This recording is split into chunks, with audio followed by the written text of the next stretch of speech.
Bora falar agora sobre o Corinthians e a chance de Mano Menezes ser demitido.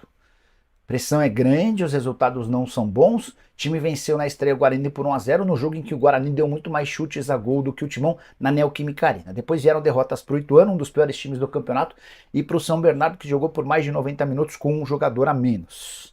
Diante desse cenário, existe uma contestação. Há até quem garanta que o Mano Menezes perdeu o vestiário, brigou com o Ranieri, aquela coisa toda.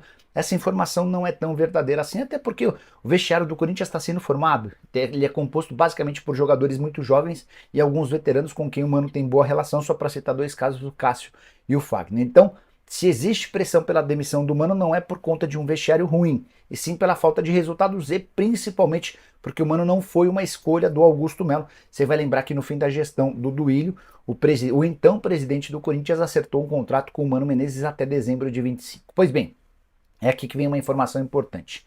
Contei para vocês nas últimas semanas que a multa rescisória do Mano Menezes seria paga da seguinte maneira em caso de demissão. Se ele caísse em 2024, o pagamento se daria com o salário dele até o fim do ano de 24. Se ele caísse em 25, a multa se daria referente ao pagamento de 3 salários. Essa informação me havia sido passada por uma pessoa muito próxima ao Duílio, que foi o responsável por esse contrato longo com o Mano. Mas, conversando com uma pessoa do staff do Mano, a informação é diferente. Essa pessoa assegura que o valor do cálculo para a demissão do Mano Menezes hoje gira na casa dos 20 milhões de reais. Por mais que o Corinthians tenha conseguido patrocínios interessantes, patrocínio master de 120 milhões de reais por temporada, placas de publicidade de 48 milhões de reais por ano na Neoquímica Arena, não dá para rasgar dinheiro. O Corinthians, por exemplo, não tem conseguido buscar reforços exatamente por conta da falta de grana. Só para vocês terem uma ideia, o Gabigol era um jogador pretendido e não foi contratado por falta de dinheiro. Mesma coisa em relação a Borré, Luiz Henrique, entre outros. Será que o Corinthians pode se dar o luxo de gastar 20 milhões com a dispensa de um técnico diante de um mercado bem complicado? A resposta hoje é não.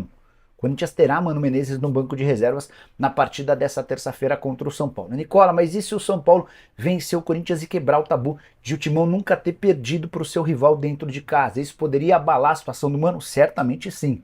Mas 20 milhões de reais seguem sendo bastante dinheiro. E o Mano não tem a mínima pretensão de abrir qualquer centavo dessa multa em caso de demissão. Então, enorme encruzilhada para Augusto Melo. E aí a gente precisa puxar a orelha do Duílio Monteiro Alves, pior presidente da história recente do Corinthians, um cara responsável por uma assinatura de um contrato que demanda um enorme problema para o próximo presidente. É incrível como a cada dia que passa a gestão do Duílio Monteiro Alves vai se mostrando pior. Ou você pensa diferente? Use o espaço para comentários e avalie, beleza?